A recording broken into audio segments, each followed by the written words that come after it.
Vamos a comenzar esta segunda sesión de esta quinta tarde que estamos aquí en el curso con el profesor Carlos Cortés Samper.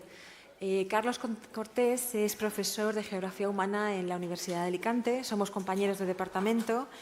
Él es especialista también en sistemas de información geográfica y profesor de los grados de turismo, geografía y en el máster de desarrollo local e innovación territorial. Él es el encargado, junto con Paz Such, que la semana pasada vino y nos estuvo explicando en la última parte del sábado la situación urbana, el urbanismo planetario. Carlos Cortés hoy os va a explicar la parte de la demografía, cómo estamos ahora mismo en el planeta desde el punto de vista demográfico, y yo creo que es perfecto porque con esto ya acabaríamos el bloque 3 y ya mañana comenzaríamos el bloque 4, que es de esas transformaciones tan necesarias desde el punto de vista social y del consumo. Carlos también es compañero de Paz y de mí en un curso que damos para el profesorado de la Universidad de Alicante sobre educación para el desarrollo sostenible. Y también, como os dije de Paz, pues una persona hiper comprometida con todos estos temas. Pues hemos hablado muchísimo, largo y tendido durante tantos años sobre estos temas, y por eso al final hemos materializado pues todas esas inquietudes que tenemos en un curso como el actual. Así que nada, muchísimas gracias, Carlos. Muchas gracias, Ana, y es un placer para mí estar con todos vosotros y vosotras.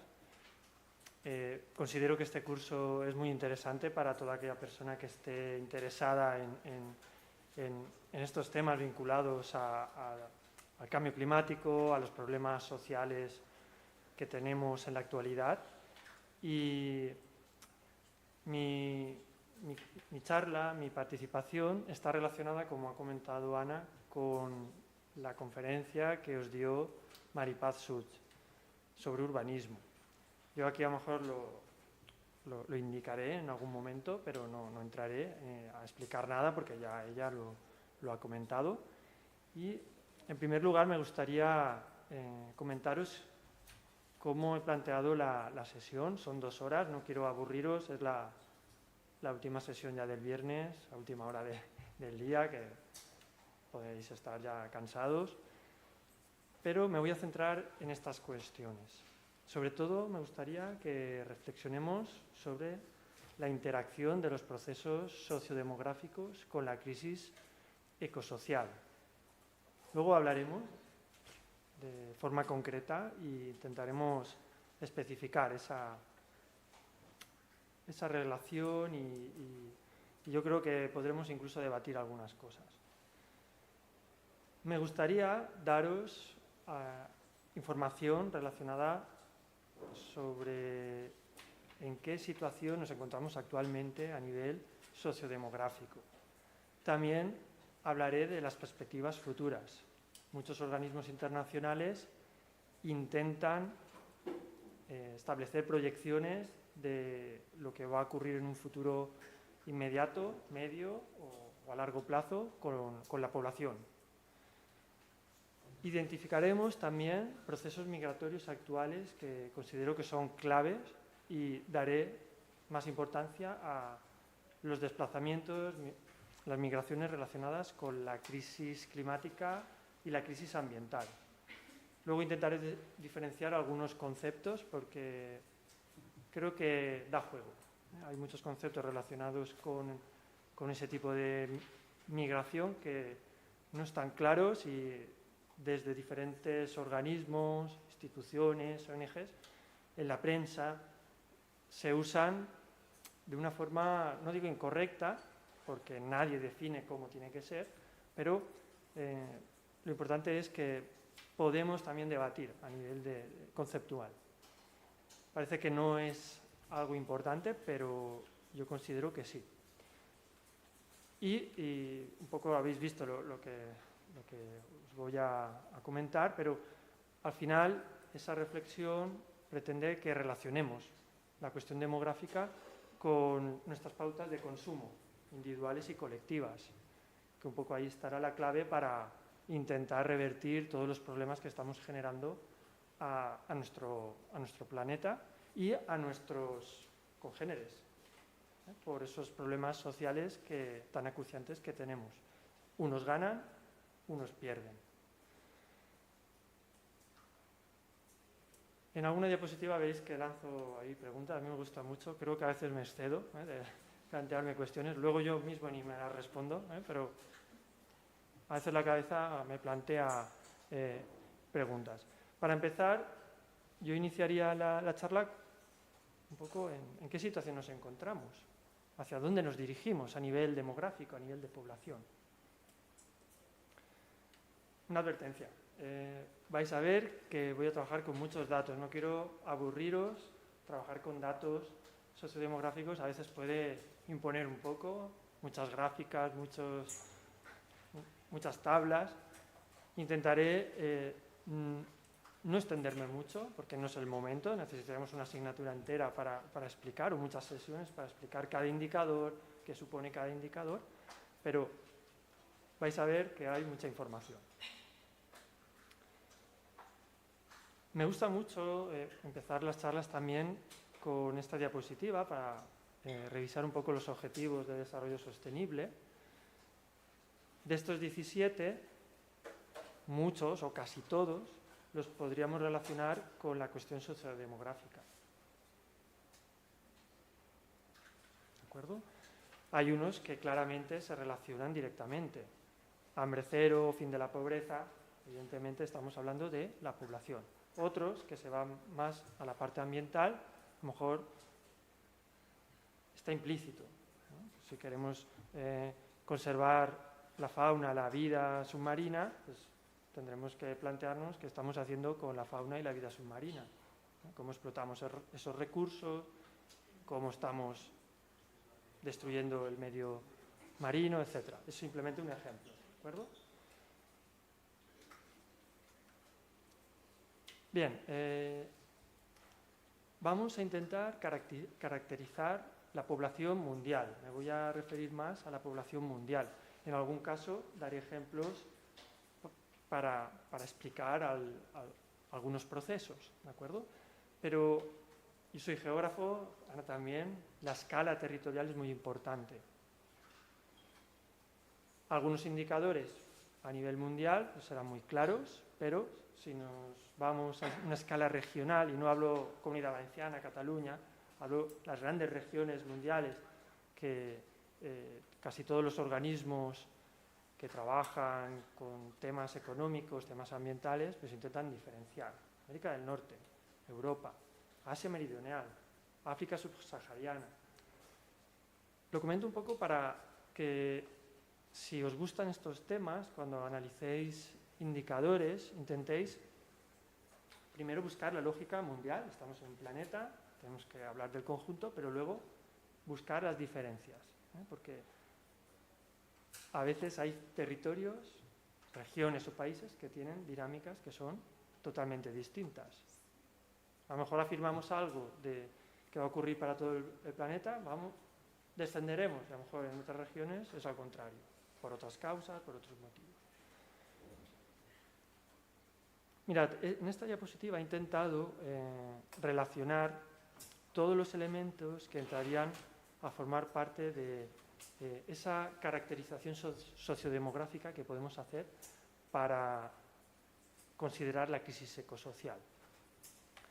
Estudiar las características de la población nos va a permitir analizar socialmente en qué punto nos encontramos.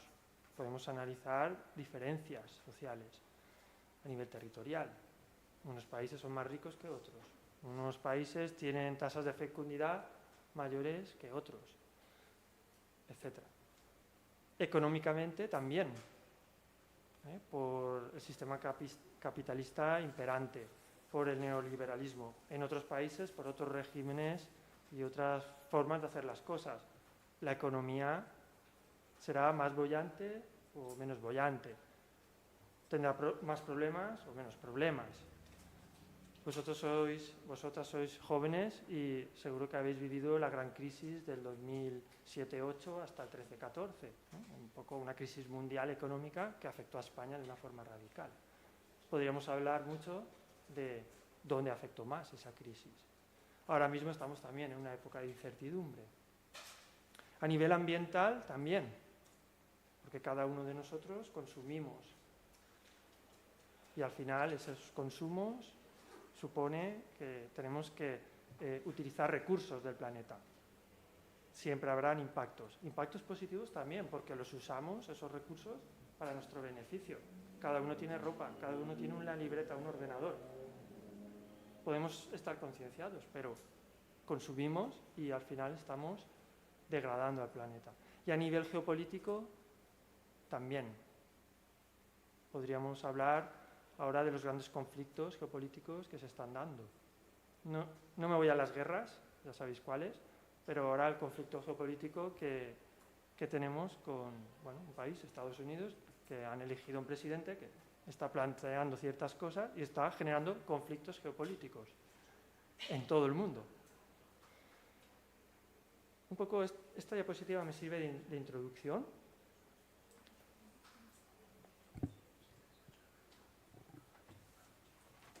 Enfatizo un poco otra vez la cuestión de la escala territorial.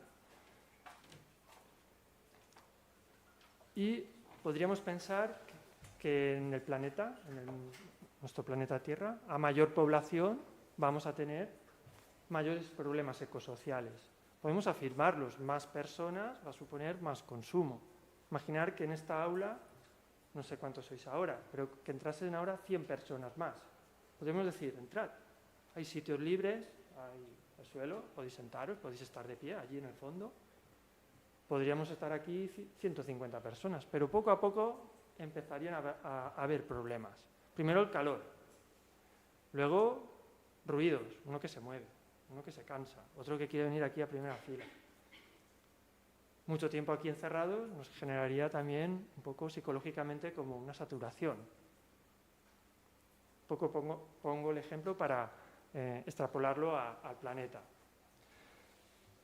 Mirad, han habido muchas teorías demográficas, hace ya décadas, que hablaban de un crecimiento exponencial de la población mundial. Luego veremos que eso no se va a cumplir. Ahí tenemos una cuestión de debate. Por eso he puesto esta reflexión. Sí, más personas pueden contribuir a un mayor deterioro ambiental y tener más problemas. Pero creo que la cuestión clave es nuestras pautas de consumo. Imaginar que se van esas personas que han entrado extras y os quedáis vosotros, vosotras. Y decimos, bueno, eso del medio ambiente tampoco es tan importante. Cuando he entrado estabais hablando ahí de, bueno, hay gente que negacionista.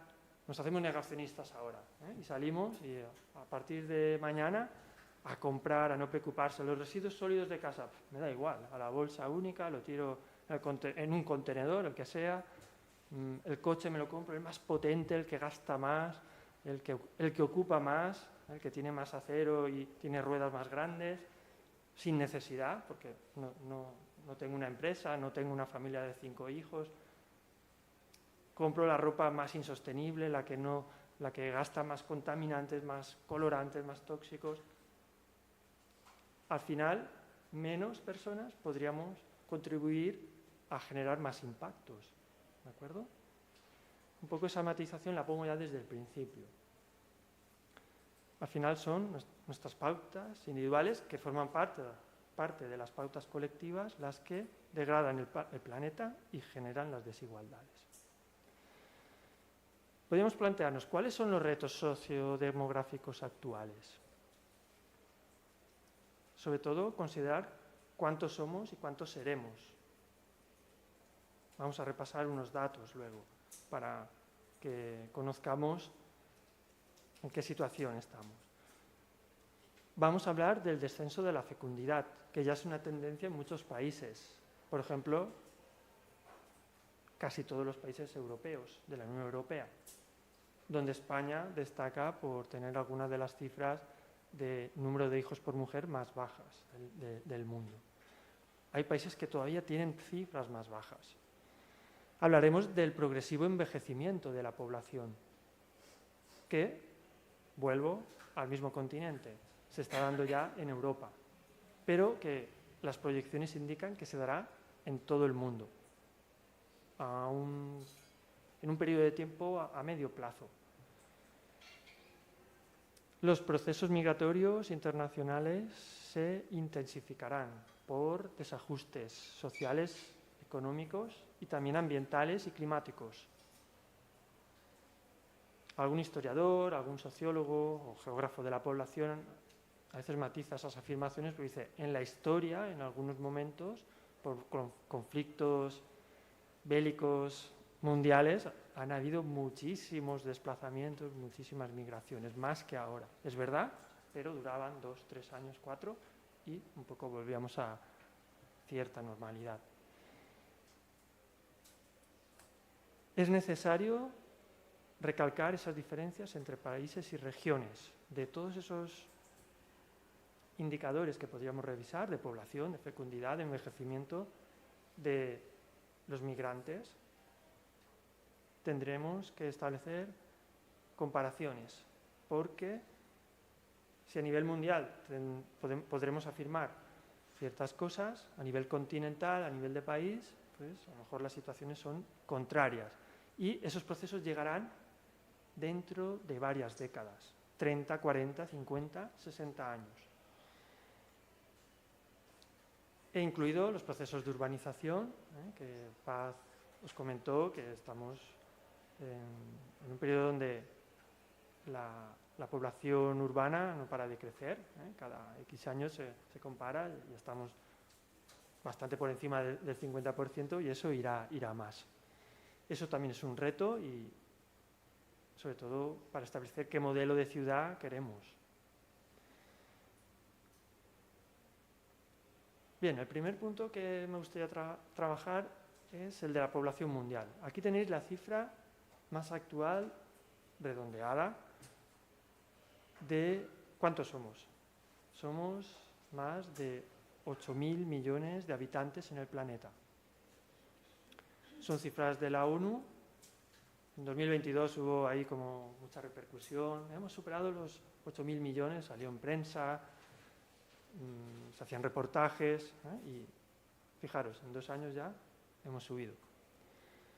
Esta cifra en sí no dice nada, pero si comparamos una gráfica sencilla, donde importa un poco la información y las fechas,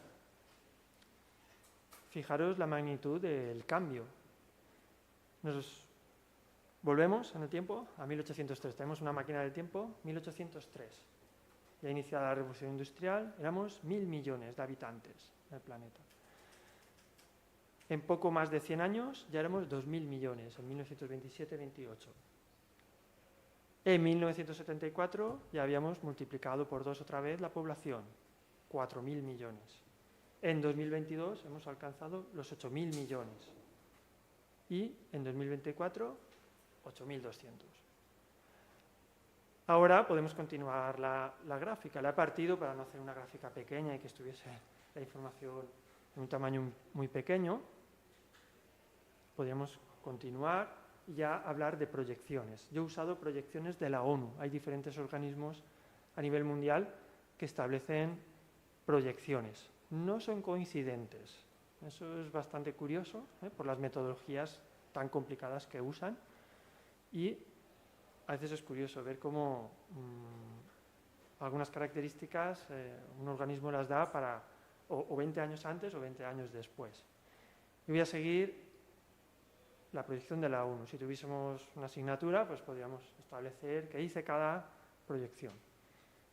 Bien, según la ONU y según las proyecciones publicadas el año pasado, proyecciones para 2024, se prevé que en 2054 lleguemos a 9.700 millones de habitantes. 2084 llegaremos a lo que se supone será el tope poblacional, 10.300 millones de habitantes. Más o menos entre 2080 y 2090. Exactamente no se puede decir, 2080, ¿de acuerdo? Y a partir de ahí tenemos el gran cambio. por todos los cambios que se van a producir a nivel de, sobre todo de fecundidad, de una reducción del número de hijos, será en esa época, 2080, 90, 100, cuando la población mundial empezará a descender. Mucho, poco, será progresivo, pero el alcance a 2200, 2000, ¿cómo suena eso? 2200, 2300, qué lejos queda. No se hacen proyecciones tan largas, ¿de acuerdo?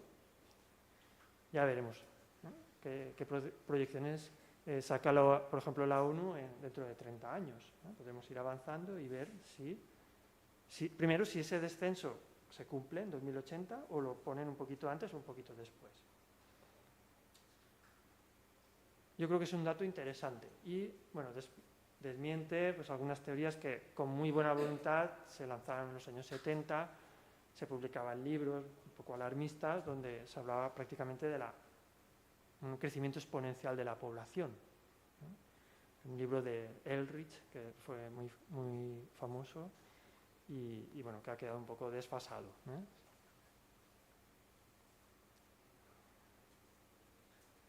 La explosión demográfica. Estaba pensando en la obra, no me acordaba. Os recomiendo, si os gustan estos temas, arriba, en el círculo, en el óvalo azul, tenéis esas proyecciones de la ONU. ¿no? Hay una web muy interesante, hay PDFs creados, uno con un resumen con 10 ideas claves, un resumen un poco largo y el informe en sí ya pues, con muchas páginas.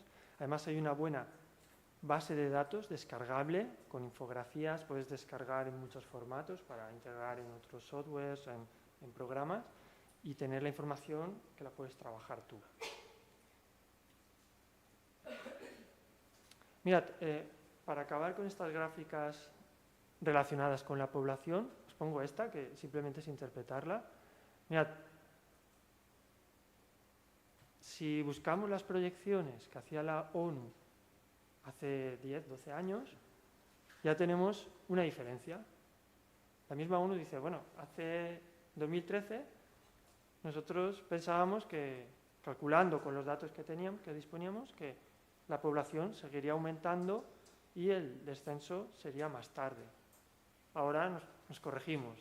2024, el tope llega un poquito antes y el descenso se inicia antes. Eso es normal cuando se hacen proyecciones demográficas. ¿De acuerdo? Hay que revisarlas constantemente. La metodología es complicada, son muy caras de hacer, pero es necesario establecer esa diferenciación. ¿De acuerdo? Bien, esta gráfica es un poco más compleja, pero simplemente la pongo para indicar que, en este caso, la ONU, la sección de población de la ONU, crea escenarios. Ahí están todos. Al final nos quedamos con la línea central roja, no sé si se ve, que se va por en medio, ¿de acuerdo? Pero hay múltiples escenarios. Si, por ejemplo, cojo, ¿veis este color carne anaranjado? 95%. Sería esta línea discontinua, finita, y nos establecería como un 95% de probabilidad de que la población estará entre dos cifras que cubren un umbral. En medio estaría la cifra que hemos dado nosotros, ¿de acuerdo? Lo digo porque a lo mejor con los años pues, la próxima proyección cambia un poco y estaría dentro de ese umbral, ¿de acuerdo? A veces hay escenarios un poco exagerados, fijaos la línea azul, ¿de acuerdo? Me gusta ponerla porque a veces, bueno, si pongo una gráfica muy sencilla hecha por mí con los datos, pues se ve muy bien, pero estamos hablando de proyecciones que son bastante complejas. Mirad, al final la clave es hablar de cómo se producen estos cambios demográficos. Si habéis estudiado sociología, geografía de la población, en otras ramas, a lo mejor os suena esta gráfica. es un resumen de la teoría de la transición demográfica. Tiene diferentes fases, las tenéis en la parte inferior, transicional y cómo poco a poco va evolucionando. Mirad, podríamos hablar de que al principio tanto la natalidad y la mortalidad eran muy elevadas, hace siglos.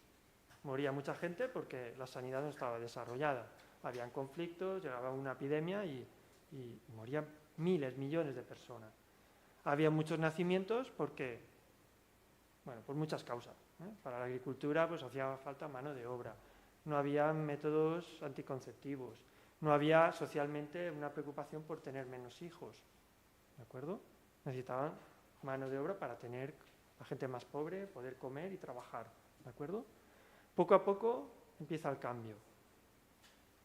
Primero se inicia un descenso, primero de la mortalidad. Los nacimientos siguen bastante elevados. Luego empiezan a bajar también, ¿no? Pero fijaros la línea azul, que es la de la población, cómo va creciendo poco a poco. Sería el sombreado gris. ¿De acuerdo? Crecimiento de la población y esa curva de población de habitantes, población total, número absoluto que va creciendo. Si seguimos la siguiente fase, la intermedia, la mortalidad desciende todavía más, los nacimientos continúan bajando, pero aún hay una diferencia entre nacimientos y defunciones muy elevada y permite un crecimiento de la población muy elevado. Y nos vamos a las últimas fases. Las últimas fases empieza a haber un equilibrio entre baja natalidad y baja mortalidad. El crecimiento se va reduciendo. Sigue, porque hay un potencial, mucha gente ha nacido, hay muchas mujeres en edad fértil y el crecimiento continúa. Y llegaríamos a la fase post-transicional, donde incluso los nacimientos podrían ser menores a las defunciones. Y ahí encontraríamos el descenso de población. Un poco sería la explicación de lo que hemos visto en las gráficas anteriores. Y lo que podría pasar, podríamos coger ya a nivel regional, ¿qué pasa en África subsahariana? Donde aún hoy hay índices de fecundidad muy elevados. El número de hijos por mujer en algunos países está sobre el 5. España 1,14 o 1,2 si redondeamos. Fijaros la diferencia. Esta gráfica es un poco la clave para entender muchas cosas. Esta teoría tiene sus críticas también. Como cualquier teoría, a nivel académico y científico, pues hay debates, que las fases no están tan claras, que a veces ocurren cosas, que no está todo tan claro y que va continuo. ¿De acuerdo? En cada país pueden ocurrir cosas. Pensemos en China, cuando ya no tienen la política del hijo único, pero hasta hace bien poco sí, y ahora tienen un problema muy grave. Hemos tenido alumnas chinas en el máster y salió una conversación y comentaban que es problemático, en China ahora mismo el envejecimiento y que no hay nacimientos.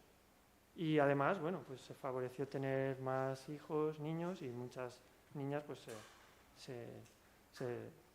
se descartaban, entre comillas, y bueno, por eso hubo hace ya años mucha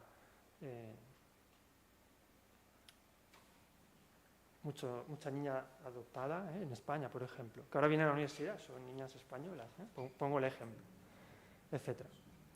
Bien, para poner algunos ejemplos, combinando las proyecciones de la ONU con esa teoría de la transición demográfica, yo creo que hay datos muy interesantes. Por ejemplo, está previsto que 63 países, o se ha considerado que hay 63 países que han alcanzado ya el máximo poblacional. Por ejemplo, China, Japón, Alemania y Rusia. Estarían en la fase post-transicional. Tienen muy pocos nacimientos, la mortalidad también es baja, pero incluso puede llegar a superarla. ¿De acuerdo?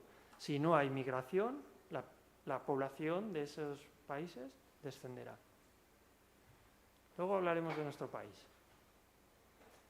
que últimamente están saliendo datos en prensa, hace poco, hace un mes y medio salió y creo que es oportuno. Lo veremos luego con otro ejemplo. En cambio, la ONU considera que hay 48 países que alcanzarán el máximo poblacional entre 2025 y 2054. Ejemplos: Brasil, Irán y Vietnam. En el caso de Brasil y Irán, países con mucha población. El caso de Brasil aparece en muchos estudios de geografía de la población, sociodemográficos, porque es un país muy poblado, más de 200 millones de habitantes, pero que va a perder población. Y luego podríamos hablar de países que seguirán creciendo, aún no se sabe, hay cierta incertidumbre, seguirán creciendo, posiblemente a lo mejor en el 2054 se frenan, pero la ONU dice que a lo mejor incluso siguen creciendo hasta el año 2100. Y os he puesto el ejemplo de India, Indonesia, Nigeria, y he puesto un añadido: Norteamérica, dos países de Norteamérica, faltaría México, Estados Unidos y Canadá, que ni mucho menos tienen la situación de los países europeos.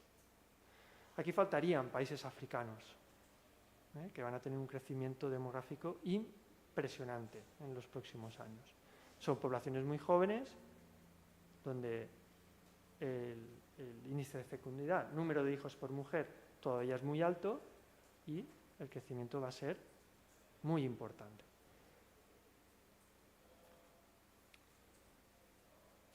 Mira, había preparado muchas pirámides, la estructura demográfica, pero nos podríamos quedar con algunos datos con la pirámide de población del año 2024. Una pirámide que ya tiene cierto recorte de la base por escasez de nacimientos, que todavía no está muy envejecida a nivel mundial.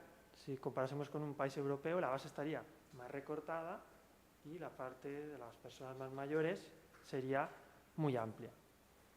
Pero fijaros, población de 0 a 14 años supone el 25% del total. Población de 10 a 19, 16%. De 10 a 24, el 24%.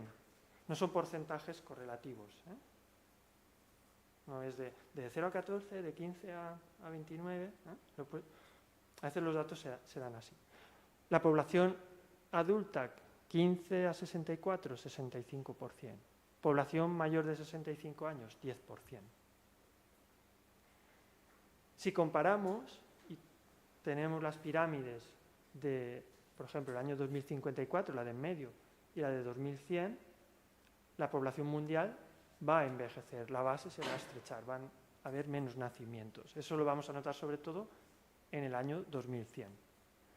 Aquí por la configuración se ha quedado un poco achatadas, muy en vertical, pero se ve la diferencia claramente.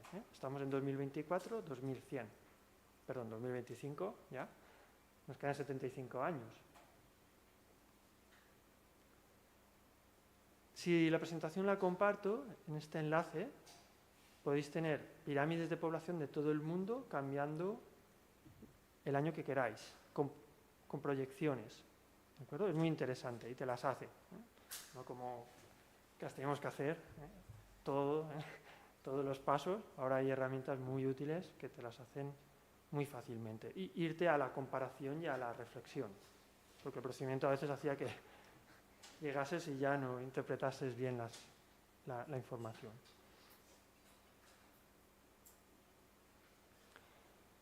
Os pongo otra gráfica relacionada con el porcentaje de variación de la población. Podemos comparar, podemos tener el valor absoluto de población, es normal usar ese indicador, que es el más básico, pero en muchas comparaciones se usa el porcentaje de variación. Mirad lo que está ocurriendo. El sombreado azul es proyección, escenario, futuro.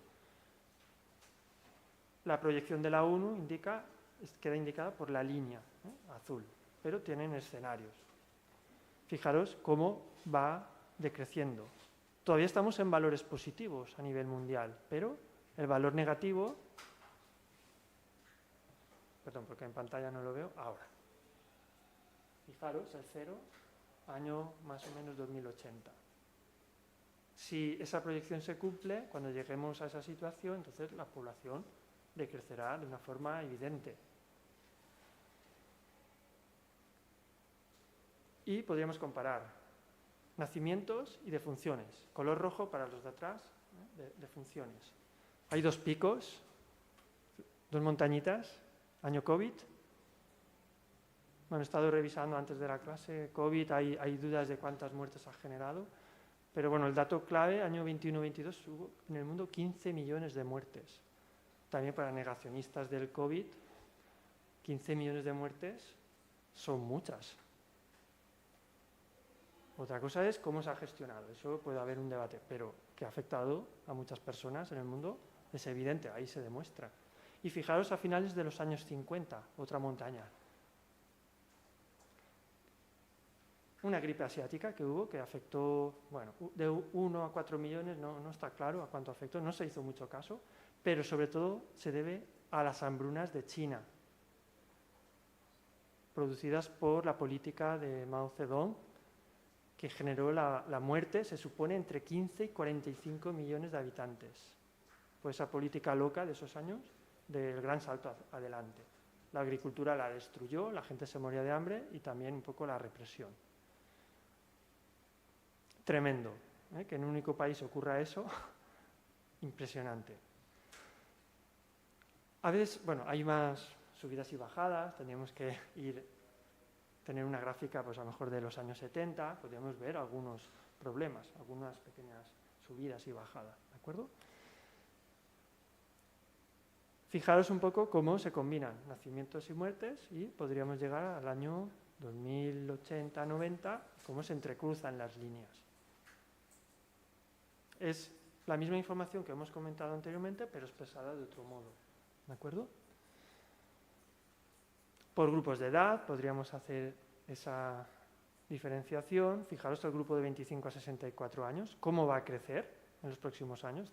La mitad es 2025, más o menos, la mitad de la gráfica.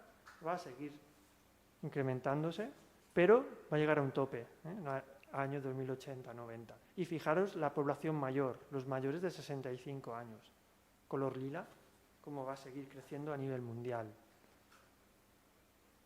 Tal vez, y me adelanto un poco a las conclusiones, tal vez sea uno de los retos más importantes, cómo afrontar el envejecimiento de la población futuro que se va a dar. En España a veces sale el debate de las pensiones, sí, pero es que a lo mejor es más que eso.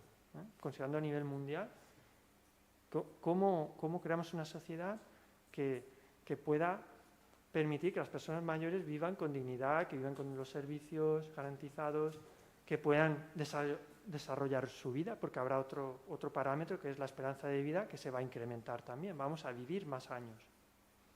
Por ahí hay teorías un poco raras de la inmortalidad, se oye por ahí un poco que creo que son chorradas, pero es verdad que iremos incrementando la esperanza de vida.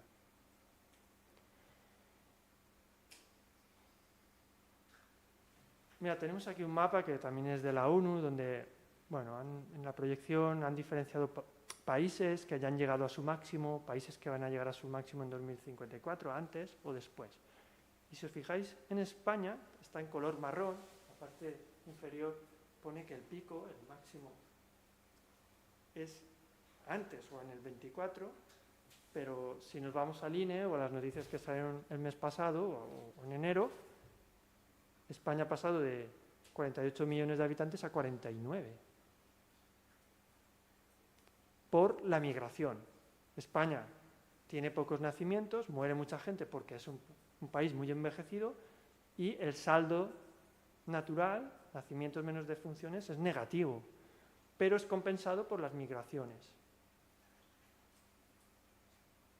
Población que viene para trabajar de países de Latinoamérica, de África, de otras partes del mundo, de China, de Asia. Europeos que vienen a vivir.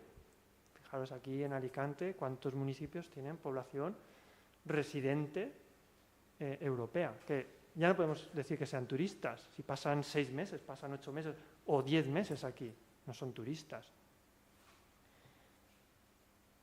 ¿De acuerdo?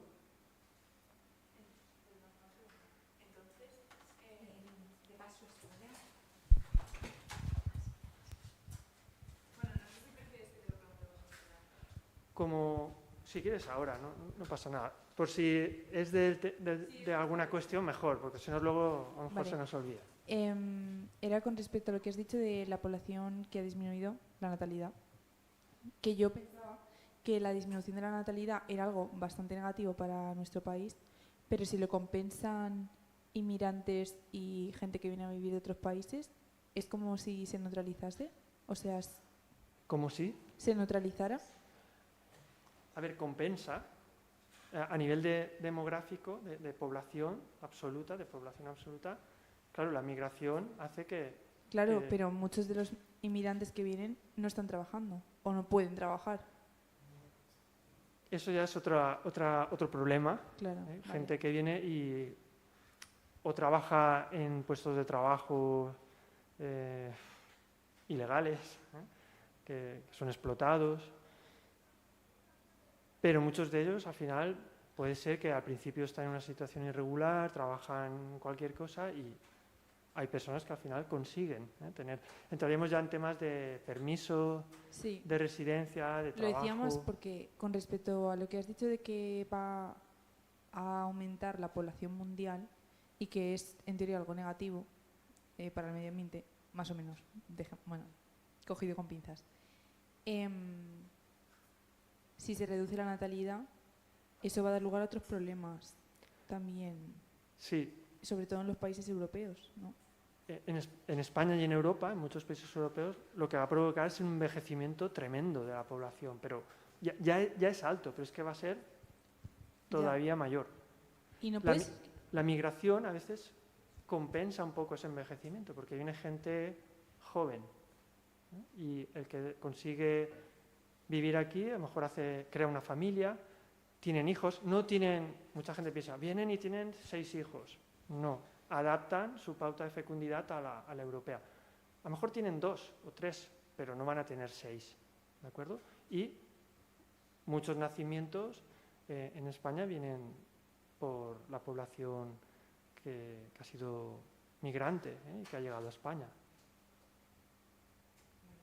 Al final, mira, has dicho una cosa que cada uno puede tener una opinión, si somos más es positivo o negativo.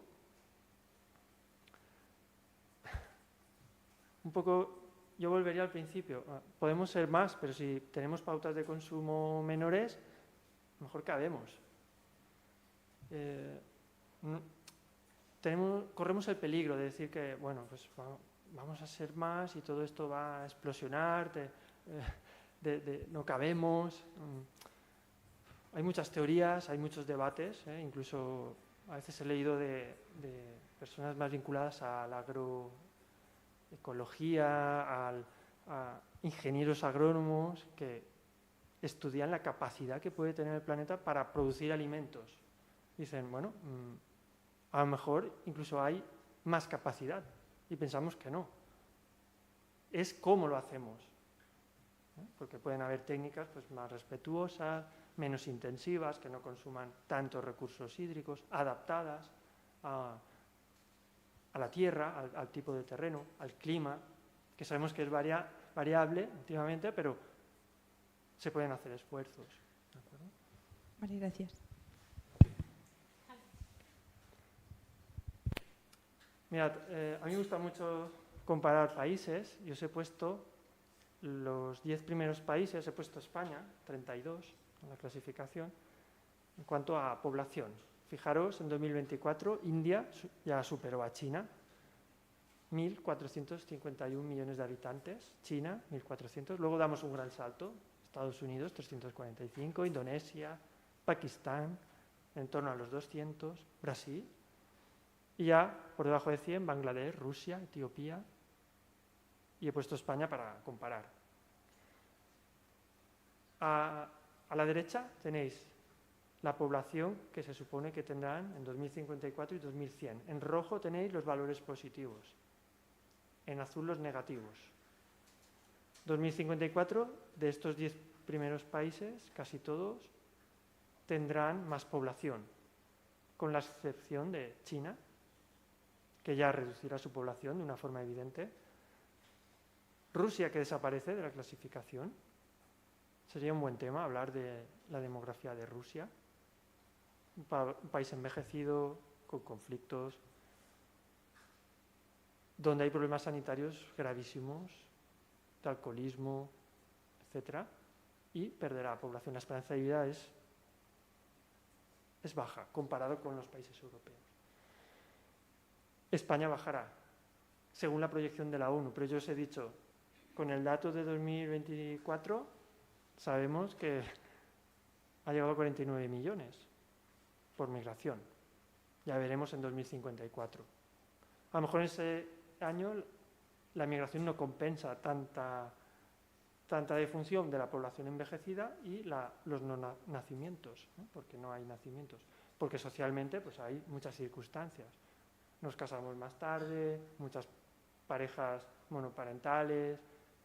familias monoparentales, otras formas de vida, decisión propia de no tener hijos, el trabajo que está como está, que te independizas a los 30 y muchos años, alquileres y vivienda carísima, todo influye. Lo conoceréis vosotros, por vosotros, vosotras mismas y por familiares, hermanos. Mirad la tendencia en 2100. Ahí ya vemos lo que hemos visto antes en las gráficas. Aparecen los colores azules negativos. Casi todos los países descienden. Solo algunos están en positivo aún, según la proyección. Estados Unidos, Pakistán, Nigeria, Etiopía. La clasificación ya se ha roto, ¿eh? Algunos países ya superan a otros, pero no los he clasificado. Simplemente es la tendencia. Si los clasifico por año, ahí sí que hay cosas muy interesantes. Los he puesto en un círculo rojo. Países que van a crecer muchísimo en población. Pakistán, Nigeria, Etiopía, República Democrática del Congo, donde hay muchos conflictos. Guerras que están ahí que casi ni conocemos, que no salen en los medios, salvo si hay algo extraordinario, o participa un agente externo que nos incumbe. Las cosas de los ordenadores, las tierras raras, los metales. 2100, Pakistán, Nigeria, República Democrática del Congo, Etiopía, y aparece otro, Tanzania. Otro país que está creciendo muchísimo su población. Bueno, son datos, pero a veces hay que concretar. Hablamos del planeta, pero a veces hay que concretar territorios, países. Bien, voy a pasar ya a otro de los factores, otro de los indicadores, que es la fecundidad. No me voy a extender tanto para no completar el tiempo, pero mirad, se prevé que la fecundidad, el número de hijos por mujer, la fecundidad se estudia con muchos indicadores. Hay tasas brutas, hay tasas por X habitantes, o cuántas mujeres en edad fértil hay, etc. Se prevé que descienda a 1,8, por debajo del 2,1, que es el índice de reemplazo, establecido como estándar, cifra estándar. El 2,1 asegura el reemplazo generacional. Ahora mismo estamos en el 2,3 a nivel mundial. 2,3, donde encontramos una gran variedad de ejemplos. Países con valores bastante elevados, mirad Níger, Chad, Somalia, República Democrática del Congo, por encima de 6. Los que menos, Hong Kong, bueno, alguna estadística, Hong Kong es hay ciudades que son de China, pero en las estadísticas aparecen diferenciadas. Corea del Sur, la occidental, no la de Kim Jong-un, el dirigente tan peculiar. 0,8. Palau, 0,8.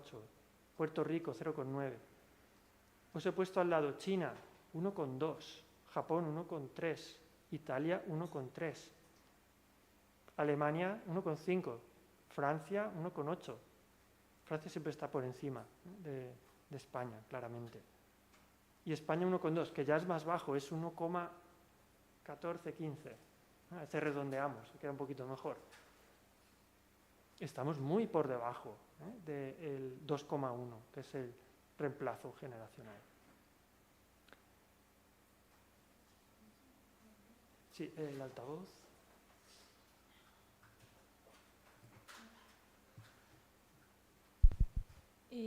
Me gustaría preguntar, porque justo hemos visto en una de las tablas de antes que Estados Unidos va a tener un crecimiento poblacional, pero su índice de natalidad es de 1,7. ¿Es por la migración en Estados Unidos? Estados Unidos yo creo que es un país muy interesante para estudiar, porque por un lado es un país con mucha población y donde creo que podemos encontrar diferencias internas socialmente por grupos que viven a lo mejor con unas costumbres muy peculiares. Yo creo que a lo mejor ya sabéis, grupos por religión, ahora no me sale el nombre, que muchas veces sale Los mormones. los mormones, los amis, que viven con otra, parece el siglo XIX, ¿no? El siglo XVIII casi. En genética los usamos para estudiar genética humana, porque tienen tantas familias, tienen tantos hijos que se usan para estudiar genética. Muy interesante. Pues internamente, aunque son pocos, comparado con los millones de personas que son en Estados Unidos, encontramos ahí ejemplos con personas o familias que tienen índices de fecundidad muy, muy altos. El 1,7 es un valor que, por ejemplo, para compararlo con Europa, es bastante elevado. Y Estados Unidos, como has comentado tú, aunque ahora tiene un problema porque los migrantes los están tirando literalmente, casi, ¿no?, sin respetar sus derechos en muchos casos.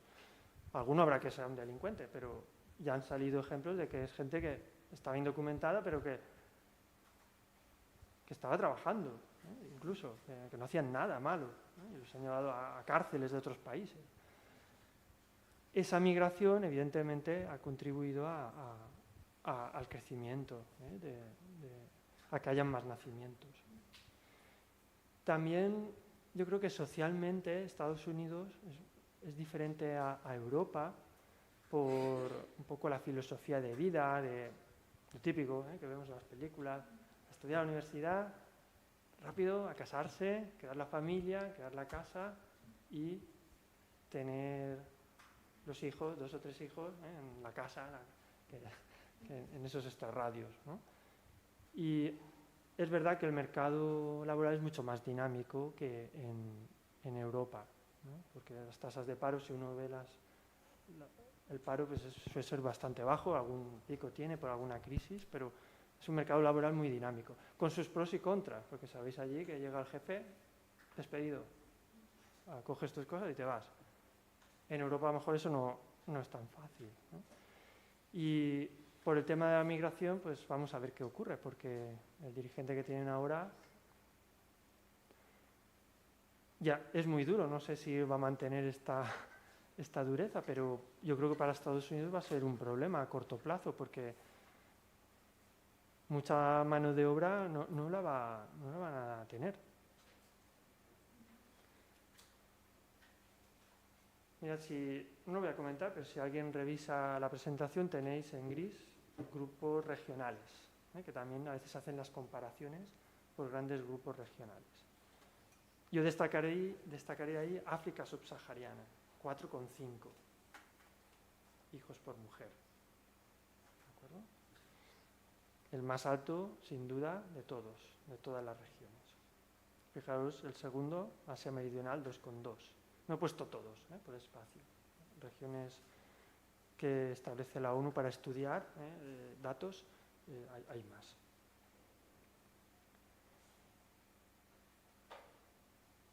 Bueno, he puesto ahí Perú, Marruecos, porque los tomé como ejemplo aleatoriamente para coger países que que pueden estar relacionados con España, ¿no?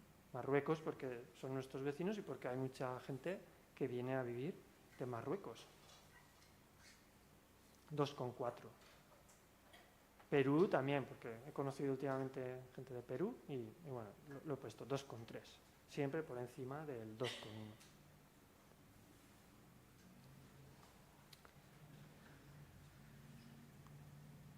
Bien, un segundo de atención. Las consecuencias del descenso de la fecundidad serán progresivas, eso que quede claro, ¿de acuerdo? Por eso hemos visto que la curva de descenso llegará dentro de algunas décadas. Muchos expertos dicen, bueno, incluso en esta situación de envejecimiento, de que algunos países van a perder población, lo que va a ocurrir es que muchas mujeres en edad fértil van a estar ahí, de aquí a 2024 a 2060, 70.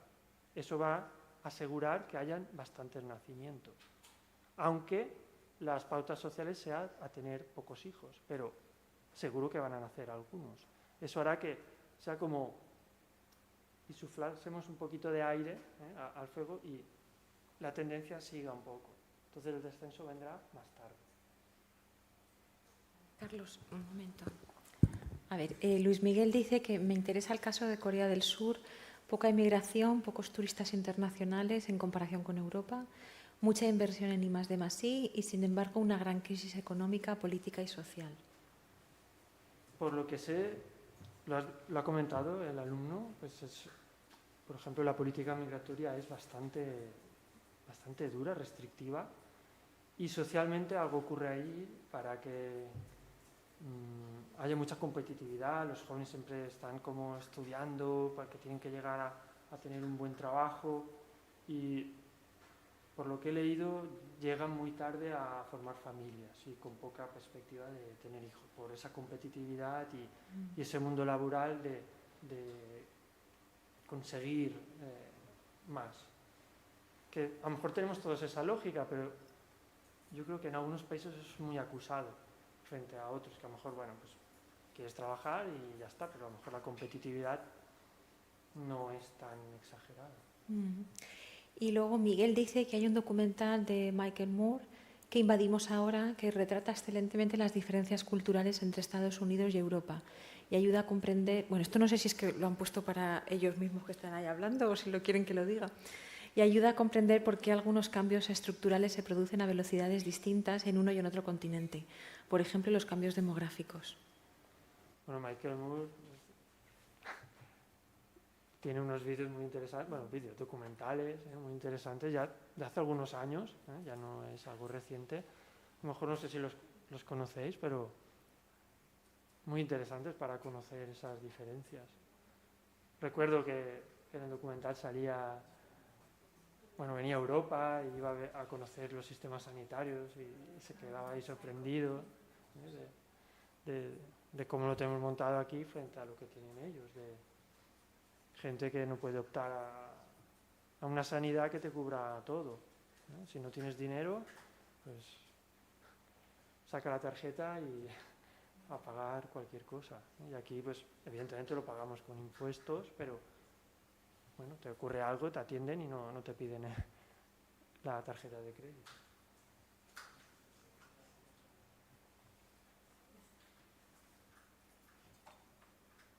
Bien, voy a ir avanzando para que me dé tiempo. Mirad, si alguien está interesado para conocer un país en concreto, porque supongo que habrán varias personas de varias nacionalidades, en este enlace podéis acceder a este mapa que es activo y podéis pinchar en cada país, ¿no? Para conocer en qué situación se encuentra. Son mapas dinámicos.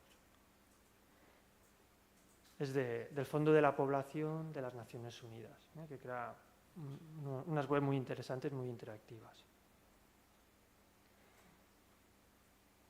Como estamos en Europa, he puesto el mapa de Europa y, bueno, es significativo. Es el número de hijos por mujer y fijaros España cómo destaca por sus valores tan bajos.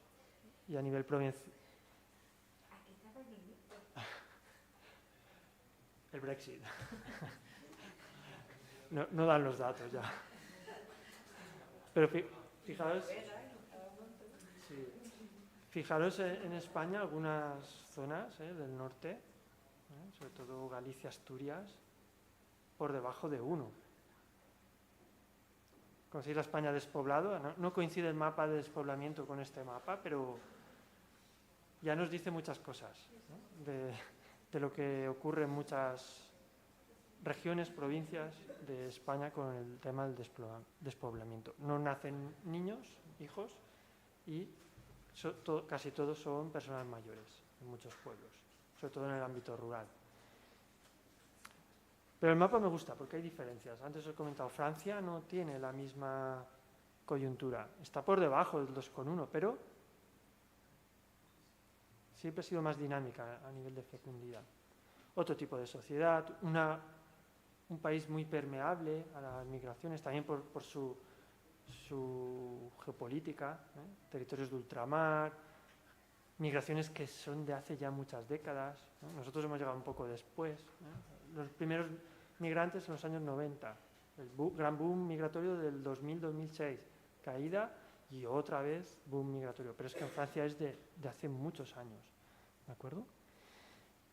También socialmente, algún estudio indica que los jóvenes pues tienen otra perspectiva. Está el tema de la vivienda, el tema del trabajo, pero suelen tener más hijos. Italia es un poco como España, ¿no? Igual, sería equiparable. Polonia también, ¿no? Bueno, a mí me encantan los mapas, algún alumno mío hay de cartografía por aquí, y los mapas resumen muy bien la información estadística. En tablas o gráficas es mucho más aburrido, a veces queda muy claro, pero los mapas te permiten territorialmente diferenciar la información. Voy a comentar también del envejecimiento, algunos datos clave, y yo me quedaría con que se estima que el porcentaje de mayores de 65 años pasará del 10%, que hemos comentado antes, al doble, al 20% en 2074, a nivel mundial. Eso será tremendo. Eso será que muchos países, los más pobres, los que pierden, a lo mejor no pueden afrontar los cuidados de las personas mayores. Será las familias y, como ocurre muchas veces, la mujer la que cuida de las personas mayores. Relacionado con el envejecimiento, la esperanza de vida. Fijaros el crecimiento de 73,4 años actual en 2024 a 77 en 2054. España estaría en el top de países con mayor esperanza de vida. Con siempre las mujeres con una esperanza de vida mayor, 86 años, y el hombre, 80, hace la media ahí, 82, 83 años. ¿De acuerdo? Fijaros cómo estamos muy por encima. Alguien se preguntará en el mundo por qué es tan baja, sobre todo por el continente africano, que es un continente muy, muy joven. Evidentemente hay personas mayores, ancianas, pero la cohorte de población joven es muy numerosa y lo seguirá siendo en muchos países. Os he puesto ahí dos datos. Para el año 2080, los mayores de 65 años superarán a los menores de 18. Son datos a veces que se dan, que algún demógrafo francés, que a veces vino aquí a la universidad hace unos años, invitado por nuestros compañeros, tiene una publicación así un poco crítica. Es un demógrafo muy, muy importante, pero, por ejemplo, el dato ese de 8.000 millones en 2022, pues él decía, eso lo han lanzado como una noticia, pero ni realmente saben si son 8.000 millones. No hay un contador, que van contando 1, 2, son una estimación. Y en ese momento dijeron, lanzamos esa cifra. Y estos datos a veces también los critica, diciendo, bueno, está bien para informar a la población, para informar a otros expertos, pero a lo mejor no se cumple. ¿De acuerdo? Fijaros también, para 2080, los mayores de 80 años superarán a los menores de 1 año. Los muy, muy mayores. Ya no hablamos de 65 años, hablamos de los mayores de 80 años. Habrán más personas que niños de menos de un año.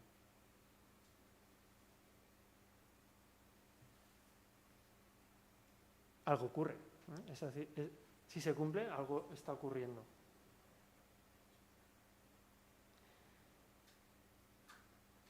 Bien, también me gusta cuando doy clase, cuando doy charlas, las fuentes. Mirad, hay una fuente que es muy útil, EPData, que tiene datos estadísticos de todo tipo y es muy fácil de usar y podéis tener gráficas, tablas descargables con fuente y es muy útil. Yo he usado EPData con datos de la ONU para obtener esta comparativa de gráficas de la evolución de la edad media de la población por continentes. Edad media. Nos podrían sumar a todos. Aquí, edad tuya. Pues la edad media de aquí sería, no sé, 24 años, 25.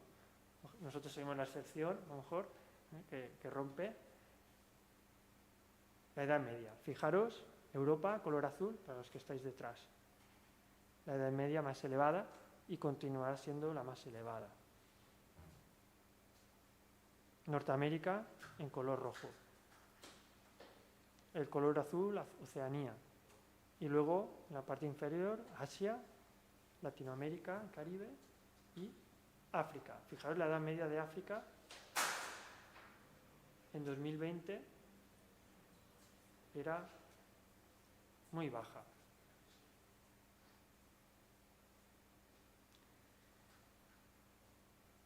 Otro mapa característico, significativo para considerar la población mayor, los mayores de 65 años, proyección a 2050.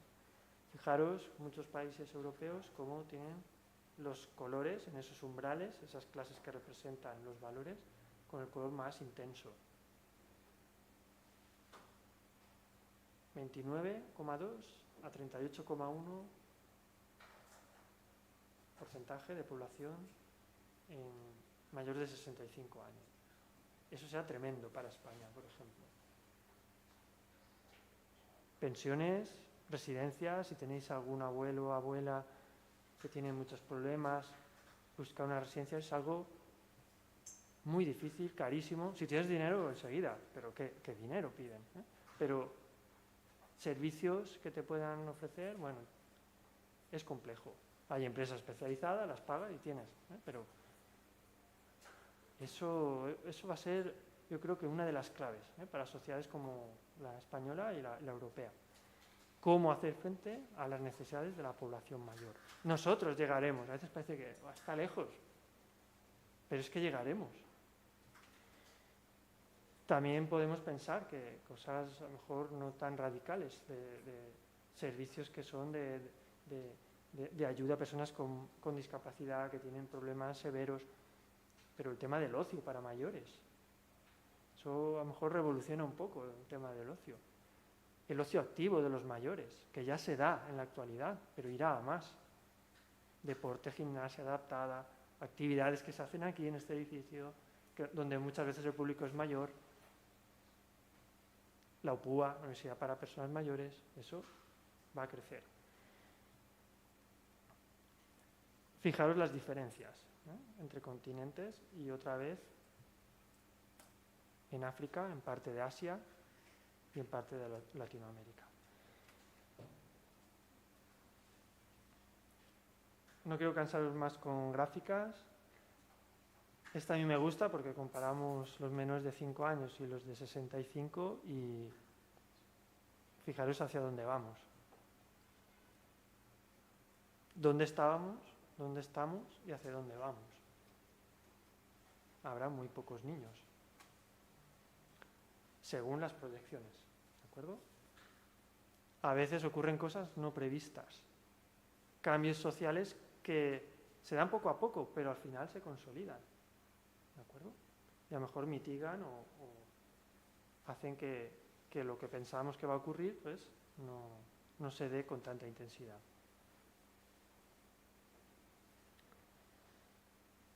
Y ya un poco para terminar esta parte, pues la evolución de la esperanza de vida prevista. Fijaros otros 2 mordiscos. Antes os he dicho, habían 2 montañitas en muertes. Aquí son caídas. La del COVID, un pequeño descenso, ahí año 2020, y a finales de los 50 un mordisco ahí tremendo de lo que ocurrió, varias causas que ocurrieron. La esperanza de vida se incrementará, sobre todo de aquí al 2100. Si hiciésemos proyecciones a año 2200, si se va reduciendo la población poco a poco, entonces la esperanza de vida mejor se ve afectada. O hay innovaciones médicas, cambios a nivel social que hacen que la esperanza de vida sea mayor, tendremos que esperar. Esas teorías de que, bueno, llegaremos a un avance médico tan importante que no tendremos casi problemas.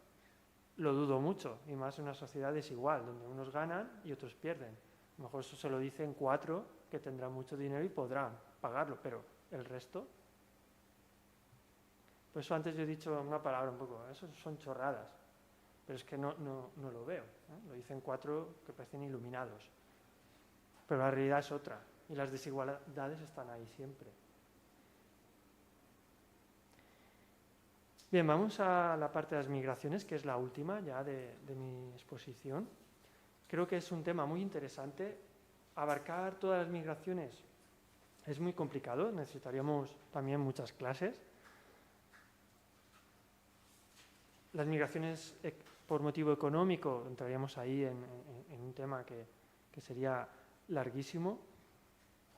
Las he incluido brevemente para especificar un poco el concepto de migraciones y recomendables. Si os gustan estos temas, recién salido del horno, este informe, el informe sobre las migraciones en el mundo 2024. Está en varios idiomas, está traducido al español. Es un muy buen informe donde podéis comparar entre regiones, ver países, ver lo que ocurre en algunos países y conocer la situación mundial. Yo creo que las claves son considerar que las migraciones pueden redistribuir la población entre países, continentes, regiones, y verlo desde un lado positivo, sobre todo por algunos discursos que hay muy críticos. Puede haber un debate, como toda cuestión social, cuestión económica, pero otra cosa es como poner una cruz a una persona migrante que enseguida se le cataloga de delincuente, de persona que viene a hacer daño y que viene a sustituirnos a nosotros. Vuelvo al dato anterior. España ha crecido en población por saldo migratorio, porque hay más defunciones que nacimientos.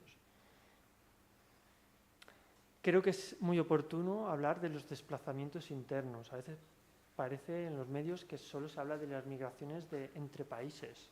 Son muy importantes esos flujos, esos corredores. Pero ¿qué ocurre con los desplazamientos internos? En algunos países es la clave. Y también hablaremos de los desplazamientos, las migraciones climáticas o ambientales. Podemos encontrar alguna diferencia, ¿no?, entre las climáticas y las ambientales. Mirad, hay un debate conceptual muy interesante que últimamente no sé qué pasa, que a todo lo que es conceptual, aburrido, lo dejamos ya, pero al final tenemos un problema. Hablamos de conceptos que cada uno utiliza como quiere, a veces de forma inadecuada, que no se ajustan a otras realidades, y pararse un poco a pensar en estos conceptos yo creo que es clave. Podríamos hablar del concepto de migración y de migrante. Migración es la acción, el migrante es la persona, individualizando el ser humano que se desplaza. Podemos definir qué es un migrante internacional. Hay varios criterios, os he puesto 2, del Departamento de Asuntos Económicos y Sociales de la ONU, DAES. Haber nacido en el extranjero. Pero el Banco Mundial, que es otro organismo que crea webs muy interesantes de datos, de informes. A lo mejor se puede criticar al Banco Mundial muchas cosas, pero es verdad que esa labor de dar información la tiene.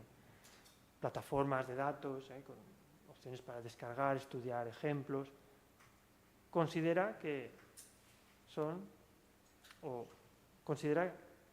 excluir a los que han obtenido la nacionalidad del país al que han migrado. Es decir, las cifras ya nos van a cambiar, usando un criterio u otro. Por eso pongo los interrogantes. Entonces, ¿qué usamos? Es un problema, ¿eh? Al final hay que decir qué criterio estás utilizando. Pero vamos un poco al grano. Quedaos con esta cifra. En 2020, las últimas estimaciones consideraban que en el mundo habían 281 millones de migrantes. Vamos a usar migrantes, mejor que inmigrantes. Inmigrantes es el que llega a un territorio a vivir. Emigrante el que sale. En los medios a veces aparece directamente inmigrante siempre. Para referirse a todo. ¿De acuerdo? Diferenciar entre hombres y mujeres también es importante. Podemos ver una evolución y por todos los informes siempre hay un poquito más de migrantes varones que mujeres. Pero la cifra es muy pareja, ¿no? La diferencia es bastante pequeña. En muchos países o territorios donde la población se tiene que ir por motivos X, económicos, por conflictos, por buscar una mayor calidad de vida, a veces ha ocurrido que el hombre es el que emigra, como el que busca la oportunidad, y la mujer se queda. En otros territorios al contrario, ¿eh? Podríamos ir a la España rural de los años 50 y en algunos pueblos el hombre se quedaba y la mujer salía para trabajar en el servicio doméstico de Madrid o las capitales.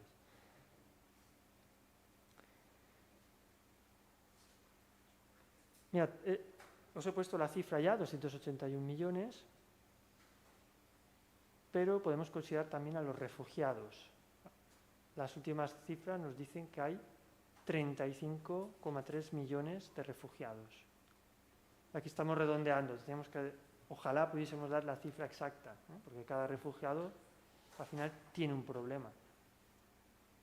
Sale de un conflicto, de un país que tiene problemas, de un territorio en el que no está cómodo para vivir, su seguridad mejor queda no garantizada y se tiene que ir, ¿eh? Pero tenemos que individualizar cada persona. 5,4 millones de solicitantes de asilo. El asilo es individual, se concede por una administración de un país o de otra entidad que decide que tú tienes derecho a ese asilo, que te asegura pues, unos derechos. La consideración de refugiados es más grupal. Y mirad, una cifra que a veces queda olvidada, pero que últimamente es muy estudiada. Incluso hay organismos internacionales que se dedican solo a estudiar los desplazamientos internos, que antes he dicho, son los olvidados. 71 millones de desplazamientos internos. La fuente es ACNUR, ¿eh? El Alto Comisionado para los Refugiados de las Naciones Unidas. Mirad, gráficas muy sencillas, simplemente por color y por la línea, en este caso ascendente, por continente. Inmigrantes llegados, migrantes, pero hace referencia a inmigrantes llegados. Fijaros el caso de Europa y Asia. Voy a la inversa, de más a menos. 86,7 millones, 85, América del Norte 58,7 y ya a otro nivel, en África. En África hay migrantes que van a otros países africanos. Eso a veces aquí lo olvidamos. A veces de paso, pero en otras no, en otras se quedan por trabajo o porque encuentran un lugar para vivir. América Latina y Oceanía. Oceanía porque, bueno, es tal vez un continente poco poblado. A lo mejor muy grande en extensión, pero muy poco poblado. Bueno, hay mapas anamórficos, que un poco con un vistazo pues puedes identificar muy bien dónde está el total de migrantes o dónde no los hay, ¿no? Fijaros la poca representación con esos cuadrados de África y de América Latina. Y sobre todo Europa, Norteamérica, con Estados Unidos y parte de Asia. Aparece un cuadrado por ahí, muy grande, ¿no? Los países de los petrodólares, ¿no? Donde sobre todo va migración asiática. para los puestos de trabajo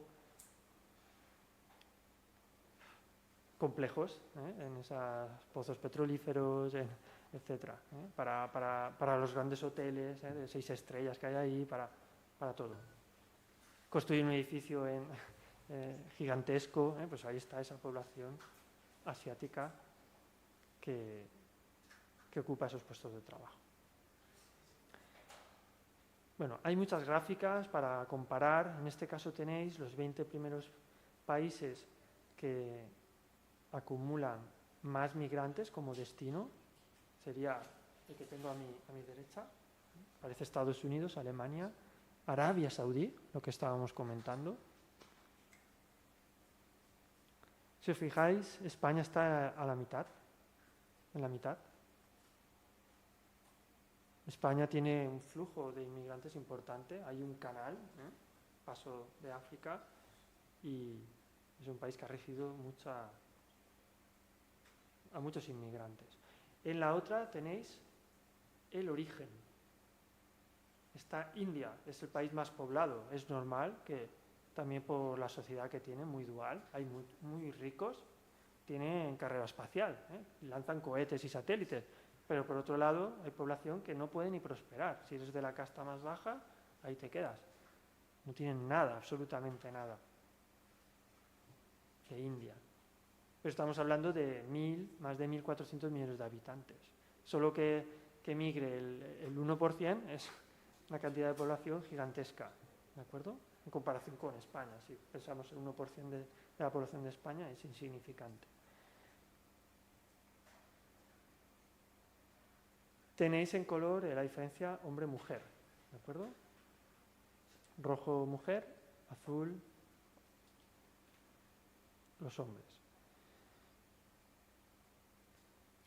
Las comparaciones, bueno, entre hombre y mujer normalmente siempre se destaca que predominan los hombres, pero en algún país podéis ver alguna diferencia, ¿de acuerdo?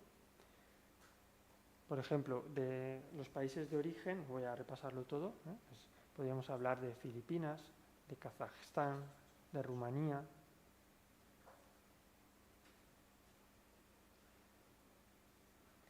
Mirad, aquí en ocasiones aparecen países donde ya hay una población que ha emigrado, ha llegado, ha emigrado y vuelve a migrar. A veces no por una necesidad, pero ocurre, pues un ecuatoriano que vive en España está 5 años y, bueno, pues o tiene un contacto, tiene un familiar y dice, oye, en Alemania puedes trabajar, mira, mi empresa necesita un puesto de trabajo, y vuelven a migrar. Encontramos también esos flujos de cambio de los propios migrantes. Podríamos hablar de las muertes, que yo considero que estos datos que ha dado la ONU son muy bajos. Fijaros la escala, son miles. Si vamos al 2023 hablaríamos de casi 9.000. Hay ONGs que hablan de que hay muchas más muertes. Pensad en el foso que se ha convertido en Mediterráneo de muertes que a veces no sabemos ni cuántas hay, de barcos, embarcaciones precarias que se hunden. Conocemos lo que a veces se ha detectado y no se ha llegado a tiempo, o ha habido un aviso y llegan los rescatadores y ya se encuentra lo que se encuentra, pero muchas embarcaciones que ni las controlamos. Y algunos países controlan un poquito más porque están ojo a visor para ayudar, pero otros a lo mejor los ven y les da igual, ¿de acuerdo? Y en otros territorios, estas muertes a veces se vinculan a migrantes que tienen que atravesar países, africanos que atraviesan países prácticamente andando o buscando un modo precario, un vehículo que les traslada, atraviesan el desierto, tienen que llegar a Libia, atravesar el desierto libio, llegar a la costa mediterránea y embarcarse en una embarcación precaria. En el desierto, ¿qué ocurrirá? En el flujo migratorio americano de los países de Latinoamérica, de Sudamérica, Centroamérica, que van a Norteamérica, que a veces también se pierden, buscando ir escondidos. Al final pues puedes tener un accidente, perderte porque estás caminando, en una naturaleza exuberante, en un desierto, ¿de acuerdo? Por otras causas, puedes fallecer por otras causas, inseguridad, asesinatos, etc. Y simplemente tendréis también aquí como los principales corredores entre países. El primero aparece México, Estados Unidos. Posiblemente esto cambie, ¿no? Si la política norteamericana de Estados Unidos es muy restrictiva, pues con México a lo mejor ese corredor se rompe. República Árabe de Siria y Turquía. A lo mejor nos suena Siria, la guerra de Siria de hace ya algunos años, impresionante, un drama humanitario, y encima tenemos grandes terremotos en Siria y en Turquía. Tenemos los migrantes y refugiados, migrantes no climáticos, ambientales por riesgo natural. Aquí aparece Ucrania, Federación Rusa, India, Emiratos Árabes, lo que decíamos, muchos hindús viajan, migran a Emiratos Árabes por los puestos de trabajo que se ofrecen allí. También para analizar, porque sí, tienen trabajo, pero ¿en qué condiciones? Unos ganan, los ricos, los jeques ganan millones que no saben ni qué dinero tienen, y la población que trabaja en los puestos de trabajo más simples malvive. No voy a comentar todos, pero algún ejemplo más curioso, interesante. Myanmar, Tailandia, para irnos a Asia. Aparece India, Arabia Saudí por ahí. India está con Emiratos y Arabia. Bangladesh, India. Dos países muy relacionados históricamente y socialmente, con conflictos a veces, pero que tienen una relación migratoria. Turquía, Alemania. Si conocéis un poco Alemania, la población turca es evidente.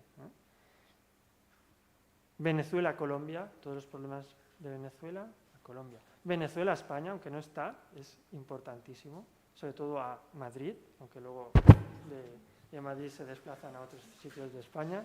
Argelia, Francia, por vínculo histórico, la independencia argelina de Francia, pero ese vínculo está, aunque no se lleva muy bien ahora, por geopolítica. Indonesia, Arabia Saudí, aparece. España no aparece porque, si os fijáis en las cifras, estamos en 4 millones, la primera línea, estaría a punto de salir, considerando un país directo, no conjunto de migrantes que llegan a España. Teníamos que elegir un país. Entonces no llega, pero los tenemos, esos flujos por el Mediterráneo.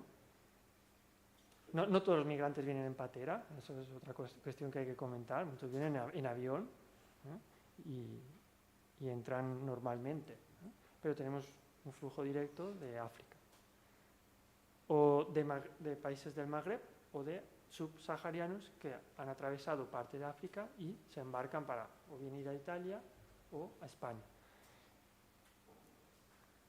Luego en España o se quedan o se van a otros países europeos, porque es punto de escala. Este gráfico es muy interesante, y bueno, con un mapa es difícil porque a veces los mapas de líneas son difíciles de interpretar, cuando hay muchas líneas que se tienen que cruzar, pero es muy significativo. A mí me encanta para ver, voy a estudiar este flujo, o voy a ver qué pasa en este país para que vayan a este otro. Y ya para finalizar, me gustaría comentar la importancia de considerar las migraciones por motivos ambientales y de cambio climático. Hay un debate conceptual muy interesante y podríamos plantearnos qué concepto utilizar. Si leéis un poco sobre este tema, aparece en muchas publicaciones el concepto de migración forzosa ambiental.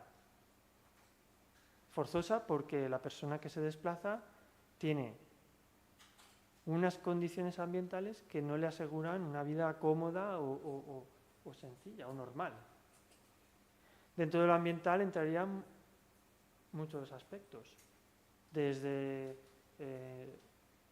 las derivadas del cambio climático, inundaciones, tormentas, huracanes, ciclones, a otras cuestiones.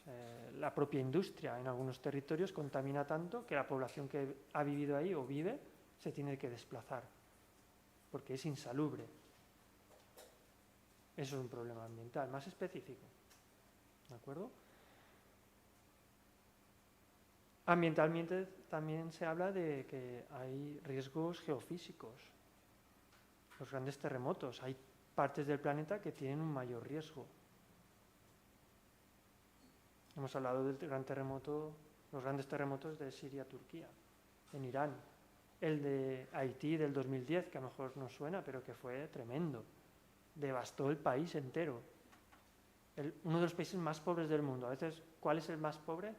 Es difícil saberlo, pero está entre los 5 más pobres del mundo y más inseguros. Y en parte viene por esa calamidad. 2010. Hay otro concepto, desplazados ambientales, desplazados climáticos. Un poco sinónimo de migrante, ¿no? Pero se usa también, ¿no? Como para un poco focalizar ese desplazamiento de tengo la necesidad de irme porque tengo problemas vinculados con cuestiones ambientales o por el cambio climático, porque hace mucho calor, porque la agricultura ya no es viable, porque no llueve, porque hace demasiadas horas de sol y el cultivo que teníamos es que no crece, etcétera, etcétera. Y aparece otro concepto, refugiado climático o ambiental. Mirad, la Organización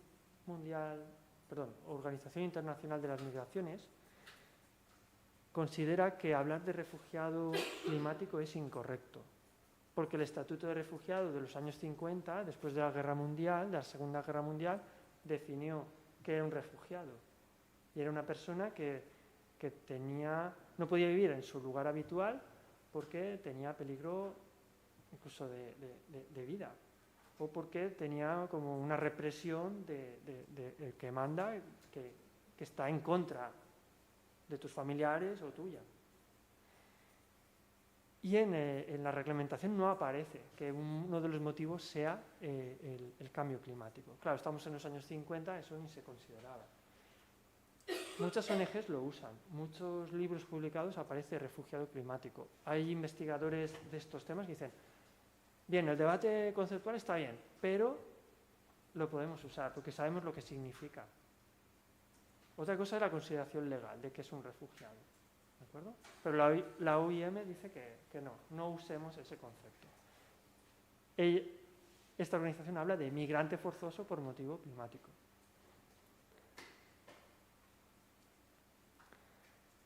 Bien, hay muchas publicaciones, artículos, revistas, que hablan sobre estos temas. Es un debate muy, muy interesante. Si os gusta, os invito a leer porque es muy interesante. Yo ahí he puesto preguntas. ¿Estas migraciones son forzosas o voluntarias? ¿Los desplazamientos son internos o externos? ¿Son temporales? Mirad, podemos decir, según las investigaciones, que la mayoría de desplazamientos vinculados a tema ambiental o climático ocurre internamente en países. Una fracción no, siempre habrá unas personas que cruzan una frontera. Pero las investigaciones indican que casi todos se quedan en el mismo país y que muchas son temporales. Una vez ha pasado el problema, retornan. Otros no. Puede ser una situación tan catastrófica que se quede. Os pongo un ejemplo. El terremoto de Haití en Haití, Brasil, en esos años 2010-17, tenía yo creo que fuerza de voluntad para apoyar, para ayudar, y intentó ayudar a los haitianos para que pudiesen desplazarse a Brasil con todas las de la ley, dándoles un estatuto para poder vivir legalmente en Haití. Muchos se quedaron, pero otros volvieron, como es lógico. ¿No? Pues tienes a tus familiares, tienes a lo mejor tu modo de vida muy precario, pero lo tienes allí. Estás fuera de contexto. Haití no es Brasil, no hablan el mismo idioma. Pero se ha confirmado que algunos se quedaron.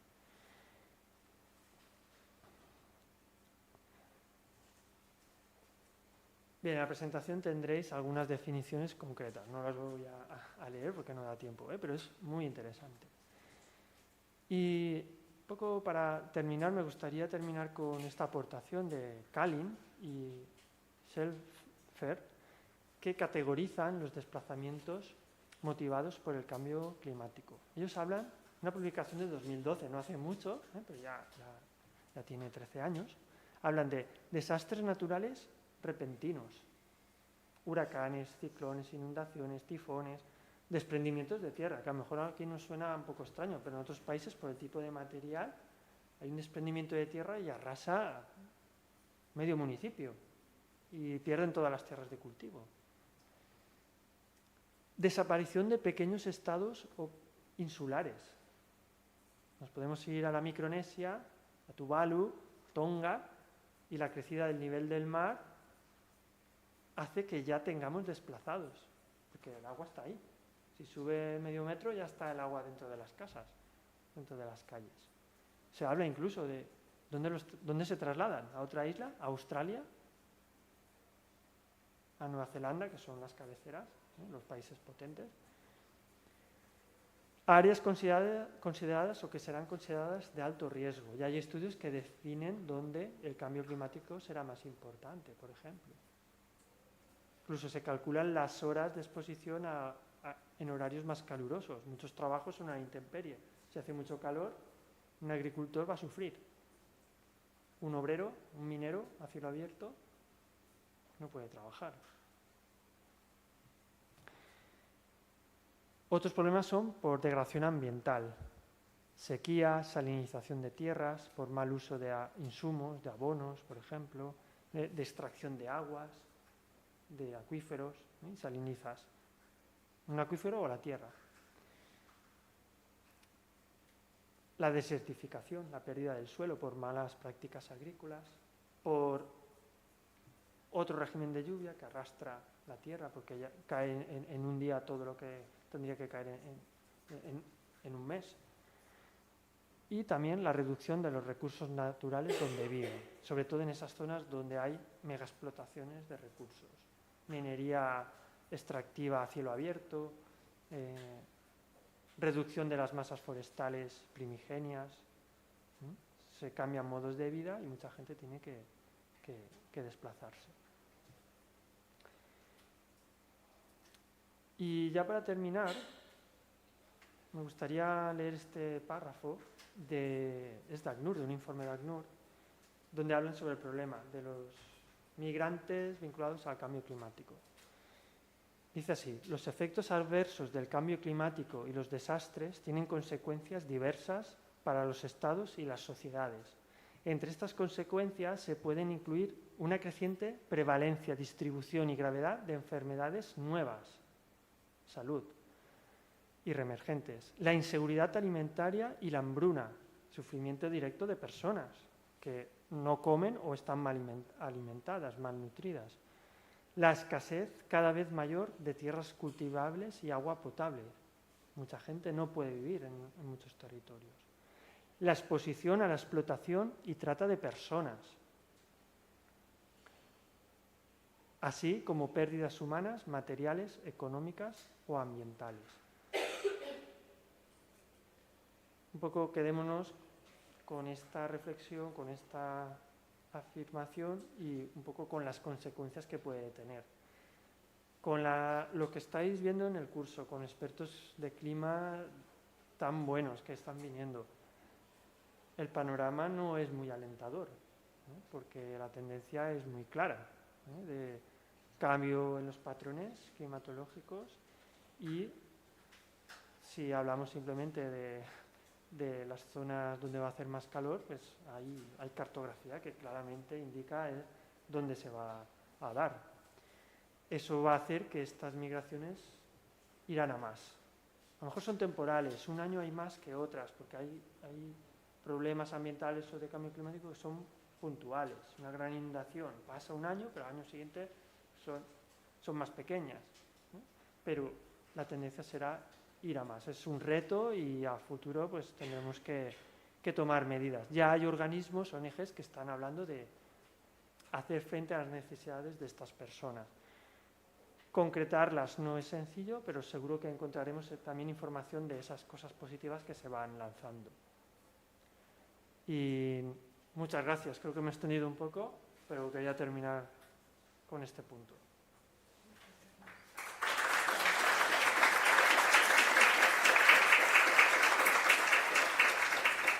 Si tenéis alguna pregunta. O si no es desde ahí.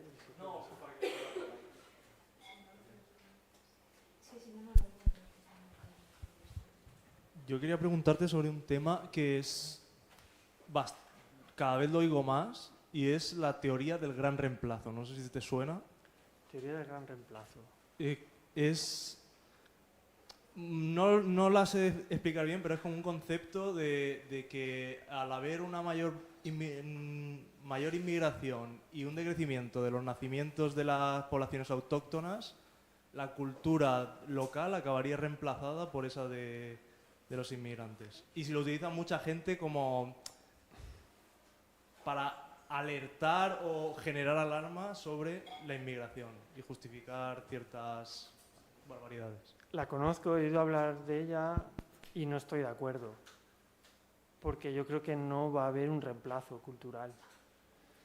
No os he dado el dato, lo tengo por ahí, pero si consideramos todos los migrantes del mundo, no suponen más que el 3%, décima arriba, décima abajo de los habitantes del planeta. Que en un país llegue mucha inmigración, yo lo veo como algo positivo, porque al final las culturas de los países, los territorios, se transforman. La cultura española, ¿cómo era en el siglo XII? ¿O cómo era en el siglo VI? Si no existía realmente España. Dentro de 1000 años, ¿cómo será? Al final es todo llegada de personas de otros territorios y al final es una suma de... Otra cosa es que se pueda debatir una idea de que, oye, pues parece que hay una cosa que han llegado y hay que ponerla como en un colegio. Pues pienso que se puede debatir alguna cosa, pero esa teoría del reemplazo yo creo que es hasta peligrosa porque estigmatiza a las personas. Es como decir, el que viene fuera, no quiero saber nada de ti. Fuera, vete, porque vas a mezclar mi cultura con la tuya. Pero es que nuestra cultura, la base es muchas culturas. En nuestro caso, pues, romanos, el mundo musulmán que estuvo en algunas zonas 5 siglos, 6, otros. Cultura que nos viene desde hace décadas, a lo mejor no por una migración, pero a nivel de lo que consumimos, de la cultura que consumimos. Y no nos damos cuenta y nos hemos adaptado. ¿O qué tendríamos que estar? ¿Solo tocando castañuelas y la guitarra y no conocer otras formas de música? Eso también es cultura. Un migrante viene a un país o llega a un país, pero también él se adapta. Unos más, otros menos. Pero al final, la segunda generación, los hijos, empiezan ya a hablar el idioma como su idioma. Adaptan la cultura porque la ven con sus compañeros, con sus niños, con sus compañeros de otras actividades. Y poco a poco yo creo que hay una adaptación. Puedo entender que haya algún debate en alguna cuestión, o pensar, mira, hay un grupo muy cerrado que no quiere adaptarse. Oye, pues vamos a intentar que se abran, que tampoco nos comemos a nadie. Las cosas se pueden debatir, pero esas teorías creo que últimamente están saliendo como muy... categorizando al migrante como negativo. Y también, bueno, acepto que otras personas pueden pensar diferente, pero yo creo que es una teoría un poco que no me gusta. Gracias.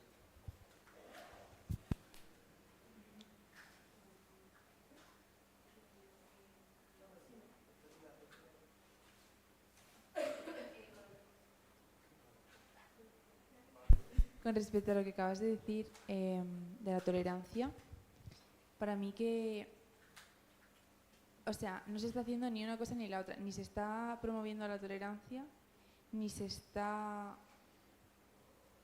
siendo, a ver, hay gente que es racista de por sí, pero por ejemplo las instituciones españolas, en nuestro caso en España, sí que a lo mejor podrían hacer más por la inclusión y la tolerancia, pero realmente son ellos mismos los que a lo mejor no se quieren meter ahí. Por ejemplo, ya no en los migrantes, pero hay poblaciones, etnias diferentes, como los gitanos en España, que literalmente se les deja a su bola y no se intenta ni regular lo que hacen a lo mejor, ni integrarlos tampoco, es como que están en territorio de nadie. Y eso también te lo iba a comentar, qué pasa con los migrantes, que a pesar de que obviamente traen cultura y la multiculturalidad siempre puede ser algo bueno, a lo mejor yo considero que en Europa se tiende a una sobretolerancia de actos de otras culturas, por ejemplo, los musulmanes y la ablación del clítoris. Pues en España sigue llevándose a cabo muchas de estas prácticas, aunque son ilegales, y también es como pues que lo hagan o no se meten ahí. Entonces considero que por mucho que obviamente la migración es buena, sí que la tolerancia no es que tenga un límite, pero que no se puede permitir todo, por mucho que sea cultural. A ver, No sé si tiene sentido, en verdad. Pero... sí, está muy bien, muy interesante tu reflexión. El problema es que has comentado, por ejemplo, la ablación de clítoris, es que aquí no cabe. En una sociedad como la nuestra no cabe. Es ilegal, de hecho. Entonces, no sé cuántas personas tendrán esa práctica aún. Algún caso a veces ha salido. Siempre escondido, siempre... Pero, a ver, yo creo que casi todas las personas que vienen al final no van a esas ver, costumbres que más vienen extremo, claro, pero, solo por ejemplo, de unas zonas de algunos países. sí que la práctica del pañuelo es muy extendida en la comunidad gitana, por ejemplo, y de siempre y sigue así. Ahí entremos en un debate que, por ejemplo, en Francia, tema cultural vinculado al velo, pues se ha escrito muchísimo. Al final hay posiciones muy polarizadas. A veces hay opiniones de mucho respeto, pero que incluso por las dos partes. Sorprende que digan, bueno, pero oye, yo soy una chica que vive en Francia, mis padres son marroquíes, pero yo misma me pongo el pañuelo, no me lo imponen, ¿no?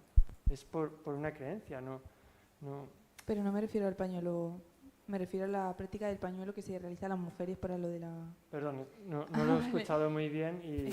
Pero sí, también, en verdad, es un buen ejemplo. Y me he ido yo al tema francés. Pero es verdad que hay algunas cuestiones que pueden plantear un debate. Un debate y al final también el decir que hay cosas que no se pueden hacer si hay una costumbre que viene de otro territorio, que a lo mejor no es común a todos, solo es de algunas personas.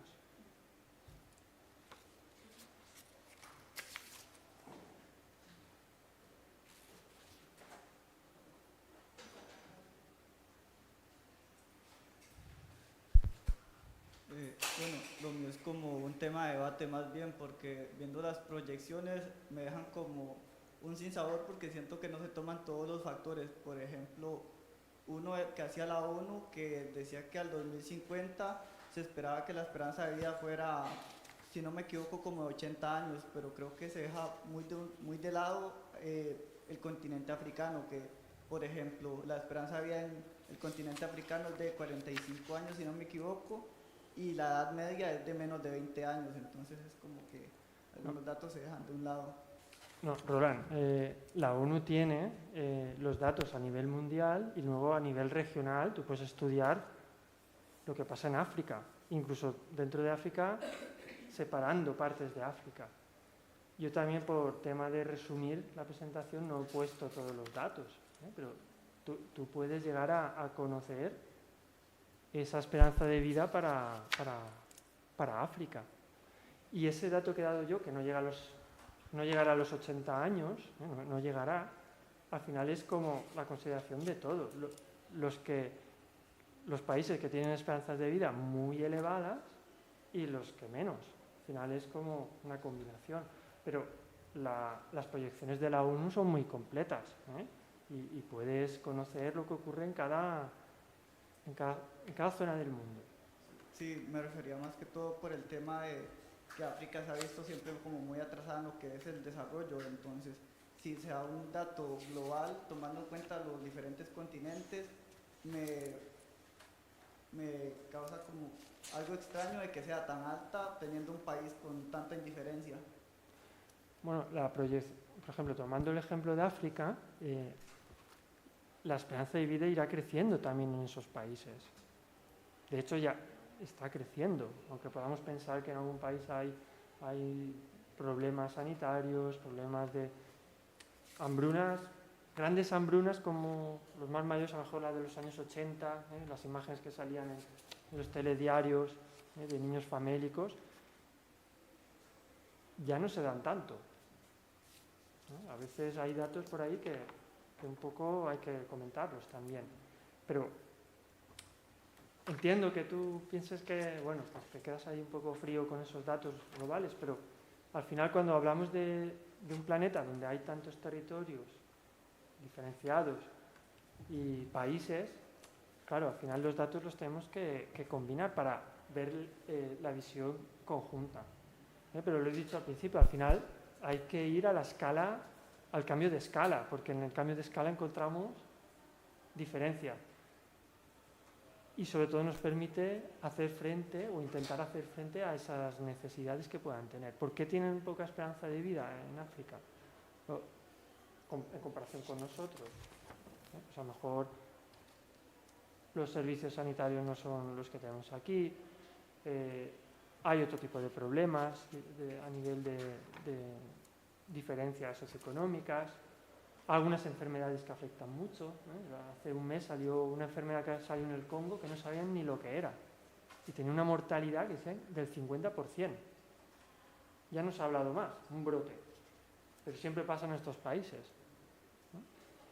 El ébola, que tiene picos, aparece, desaparece. No va más, parece que está ahí unos meses y se mitiga y otra vez. Al año o los 2 años, en esa zona de África, más o menos por el centro, la zona ecuatorial, tenemos ese problema. Gracias.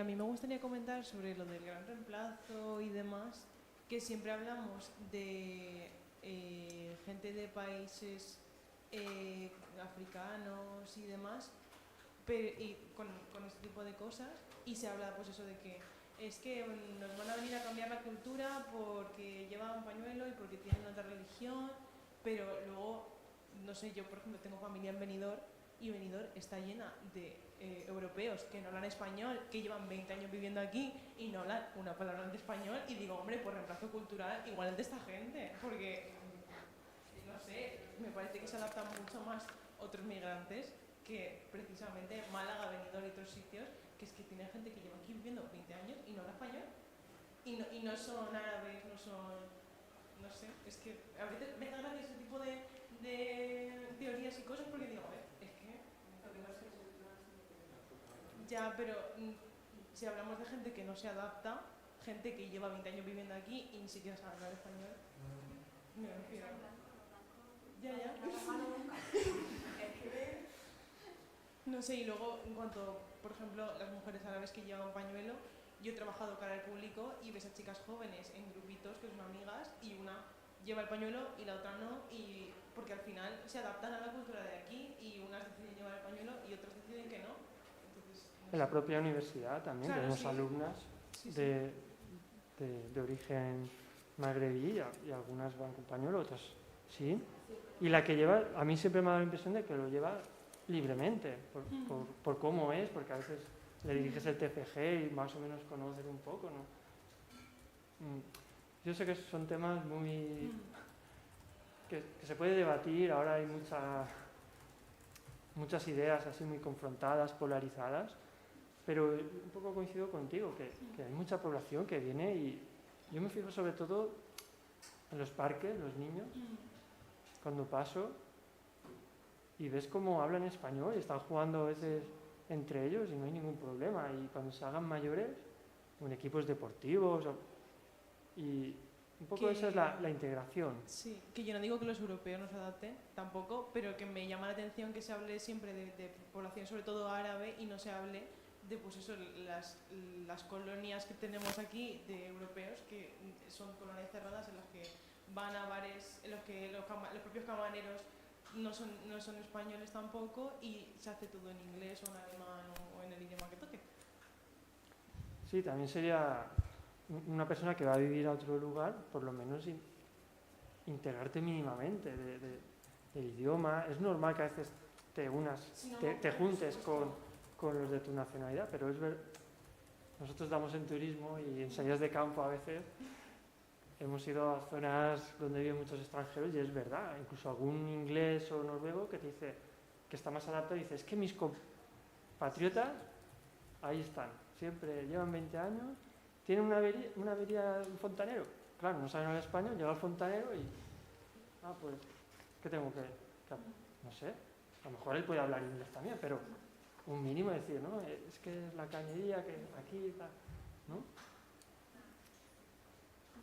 O participar de la cultura de los pueblos, ¿no? Ya no el idioma, el participar, integrarse, tener amigos de aquí. Es un tema muy polarizado, pero muy interesante para analizar. Es que una vez hablaba, por ejemplo, con los vecinos del campo que son escoceses y llevan aquí viviendo 10 o 20 años, no me acuerdo ahora mismo, pero eran gente mayor y estaban aprendiendo ahora español porque tenían un grupo de amigos de aquí que eran todos escoceses también, ingleses, y no hablaban español y estaban aprendiendo a hablar con nosotros en la piscina en español. 20 años en España aprendían a hablar español ahora porque le habían dicho, es que solo tenemos amigos ingleses y no sabemos español, habrá que aprender español, que llevamos aquí 20 años. Sí. A ver, yo creo que estos temas, cada poco en prensa sale algún problema de este tipo, o por una cosa o por otra, por un conflicto, por alguien que ha dicho algo, ¿no? Y lo vamos a tener, yo creo que durante los próximos años siempre. Y bueno, al final siempre cada persona puede pensar lo que quiera, tiene libertad y confrontar no está mal, y al final debatir puede resultar como algo positivo, porque también podemos cambiar nosotros nuestras ideas que a lo mejor tenemos preconcebidas. Y el tema de la migración para el futuro será de debate, o tal como está la sociedad o la política, va a ser un tema de debate. Y ya no hablamos de políticas migratorias, que eso es todavía más complejo. Ya simplemente una reflexión que hace Jesús, pasar de la diversidad cultural a la cultura de la diversidad. Pasar de la diversidad. Pasar de la diversidad cultural a la cultura de la diversidad. Es un matiz, ¿no? Y de la convivencia y el respeto al aprecio. Tendríamos que seguir ese camino. ¿Sí? Estoy de acuerdo con él. Bueno, pues Carlos, muchísimas gracias. Nos van a cerrar la sede. ¿Dónde está la hoja de firmas? Vale, pasádmela para acá y nada, nos vemos mañana otra vez aquí a las 9. Gracias a todos. Nosotros.